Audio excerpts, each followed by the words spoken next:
How's it going, y'all? Devin and Braden here from Tactical Cowboy.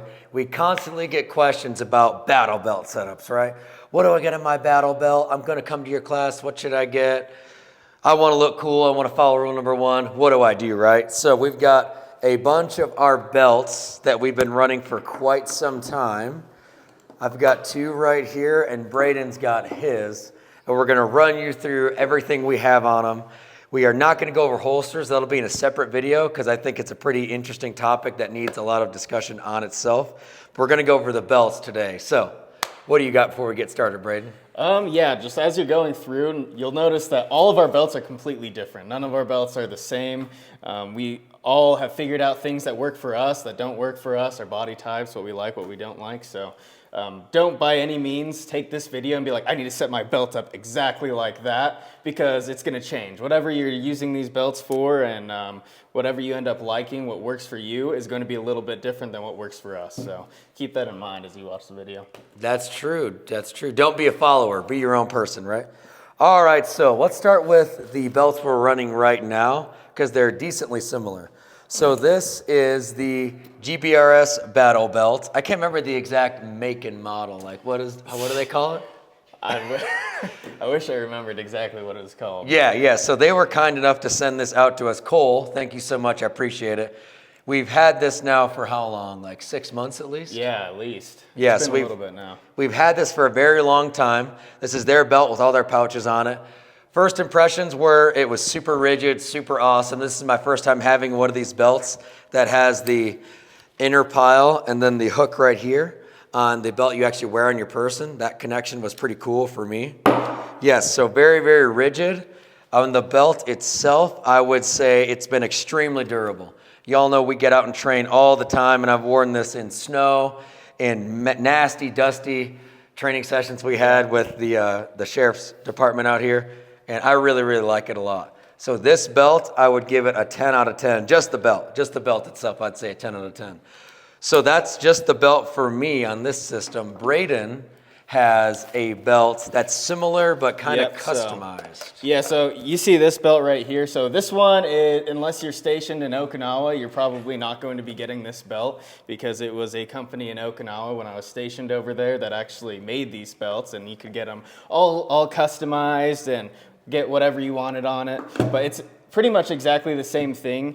Inner outer belt setup, and we'll talk about the differences on what we got on it. But for the most part, a lot of these inner outer belt setups that I've seen from like GBRS, Faro Concepts are all very similar and very solid. So we'll talk more about the actual belt setup here. For sure. What does this cost again? These are pretty expensive, right?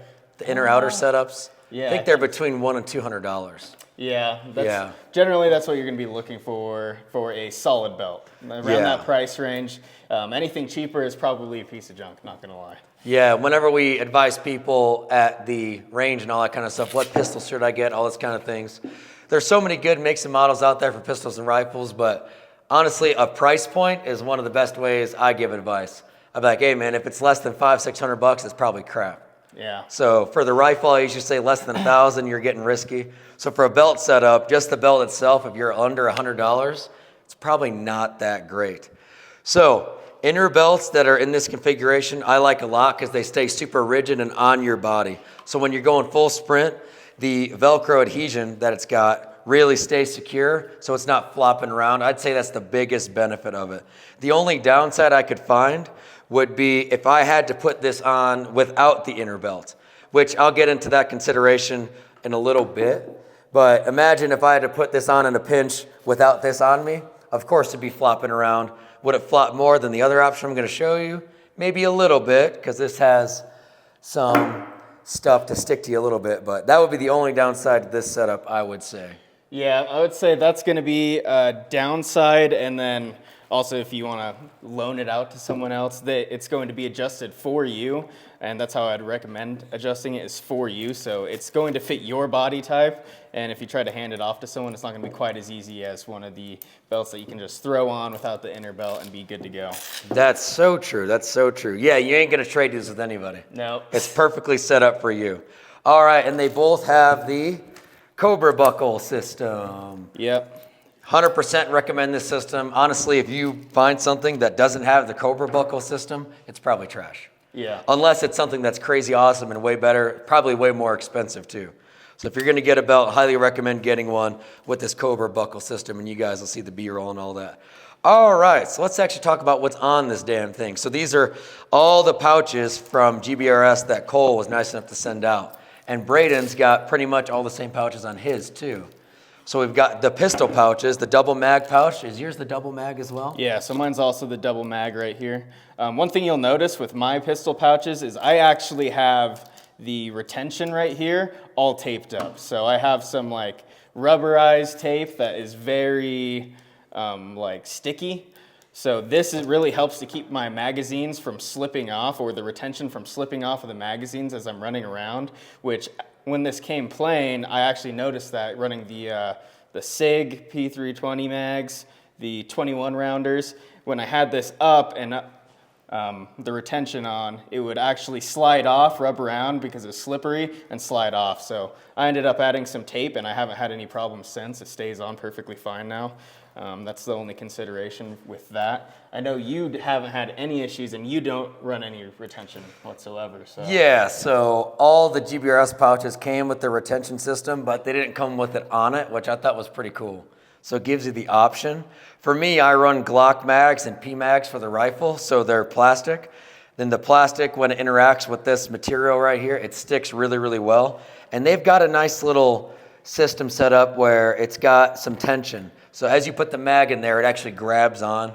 So that's been pretty nice. I wouldn't say I've had zero issues. I think I've had once or twice of using it for 6 months and hundreds of hours on the range where my rifle sling would snag up a mag and it fell out. So that's been a consideration too. So yep. I think sorry to interrupt you. I think if I continue, I think I'll probably end up putting the loops back on, but it's been a good experiment not having them.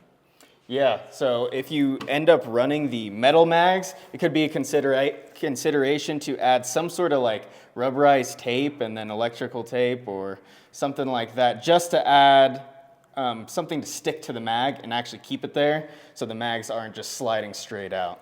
Yeah, and I would say it also gives you something bigger to grab onto, something with more tack than just the thin little piece of cloth. Yep. Awesome, awesome. All right, so then you don't have the GBRS rifle pouch. You've got, what is that one right there? So this one is high speed gear. I ran this one in the Marine Corps and I've had it forever. It's a double mag pouch. I like it because I can just have the option to run extra mags, or if I ever run a plate carrier, and I can either choose to run 2 mags or I can actually just run one on the outer section right here, and then it helps stick out a little bit further, so whenever I bend over, my plate carrier isn't getting caught on it. That could be a consideration there for you. Yeah, for sure. I think it is, for sure. Yeah, so mag pouches, I've used the Scorpion mag pouches, the GBRS ones, and he's got that one, the high-speed gear. Those are 3 pretty reputable brands that I've heard of. There's others, so you guys can comment those down below, which are the ones you run, but it should be able to retain your mag with no issues. Yes. Like you should be able to take your belt upside down, shake your belt like this. It's called a shakeout test, and nothing should fall out. If you can do that, wham, wham, wham, nothing falls out, you probably got it pretty set up because you don't want anything falling out. They call that a yard sale. Yeah. You don't want to be a yard sale guy on target. Yeah, especially you guys that run expensive staccatos and stuff, and you go, say you do want to go run around the desert or whatever it may be, the forest, and then a piece of your gear does fall out, that's a lot of money you just lost right there. That's true, that's true.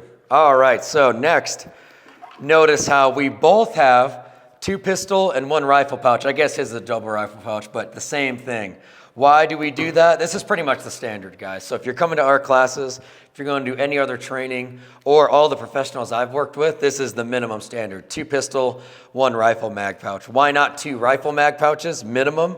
Because usually you have your chest rig or plate carrier, and that takes care of that system. So, awesome, boom.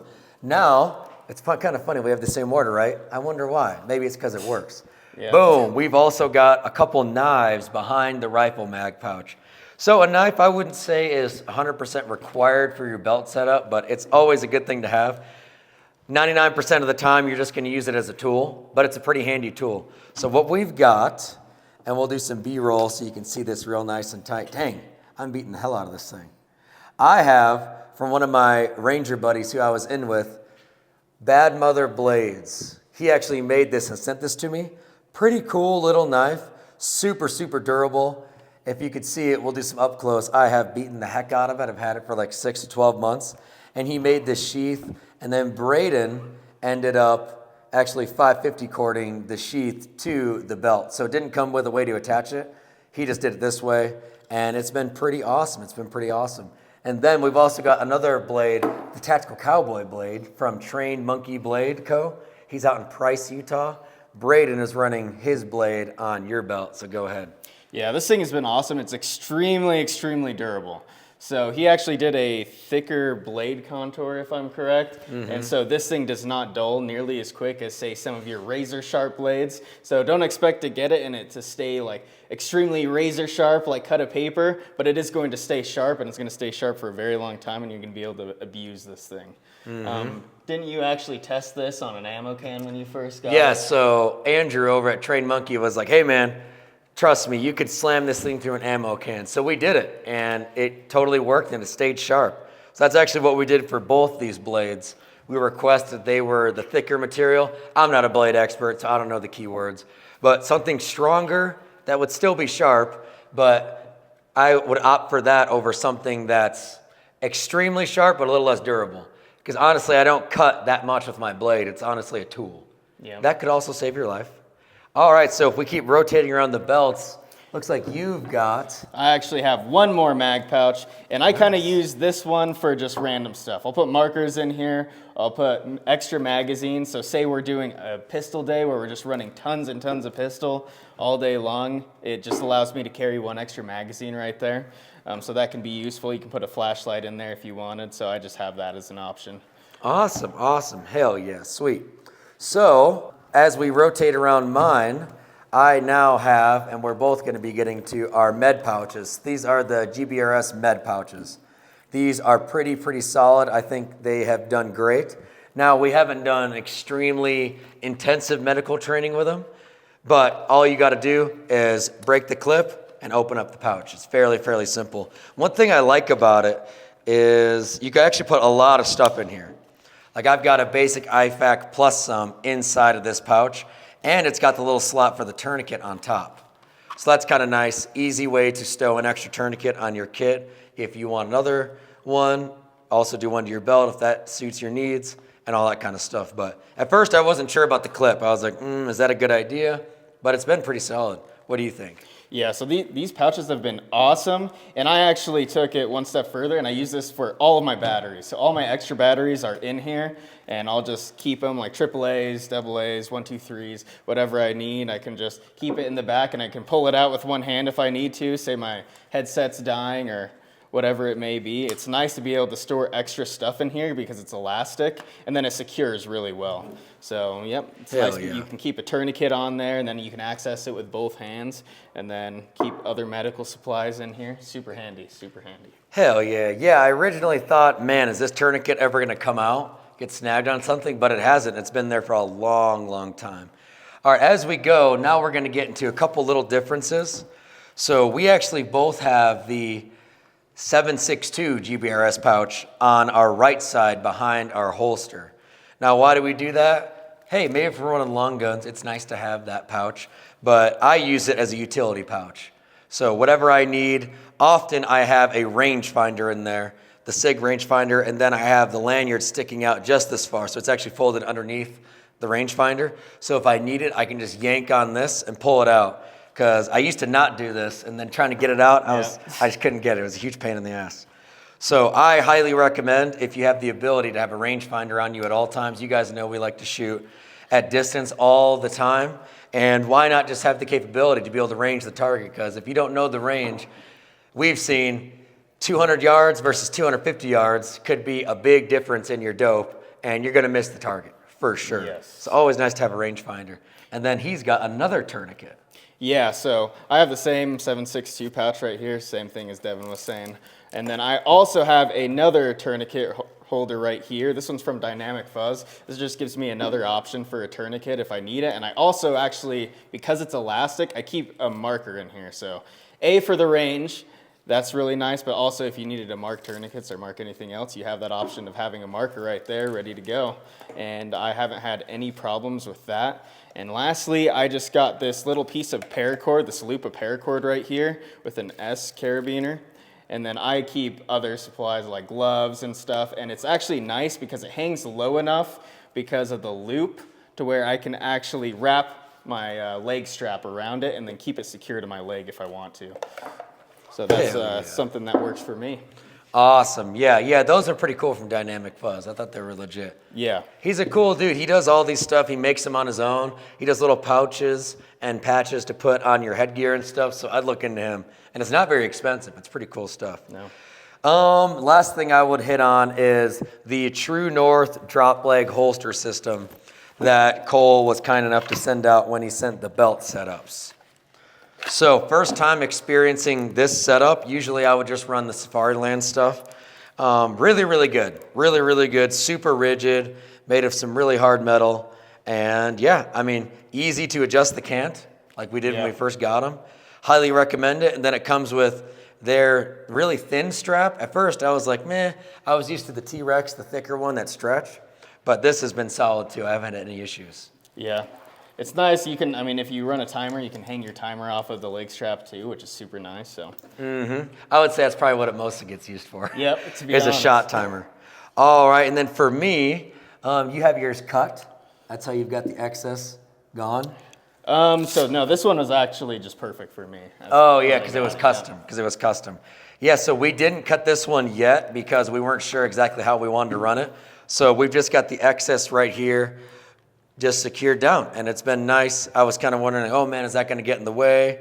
Nope, it's been fine. I actually used this pile to secure a tourniquet for a while, but then I just kind of decided I didn't need it anymore. So that's these gun belts. So these are the inner outer style, real rigid, really awesome stuff. This one I've used a ton here stateside because I think we got them, it might even be longer than 6 months actually, because I think I got them when I got back from that overseas thing. Yeah. So we've actually had these for almost a year. And highly recommend all their stuff. The GBRS dudes are super sick. So now we're done with the hard shell belts, I guess you could say. Boom. The Trex Arms Orion system. So you guys are probably clicking this video because I put somewhere in the caption, we're going to review the GBRS belt versus the Trex Arms belt. And that's exactly what we're going to do. So thank you for watching this far.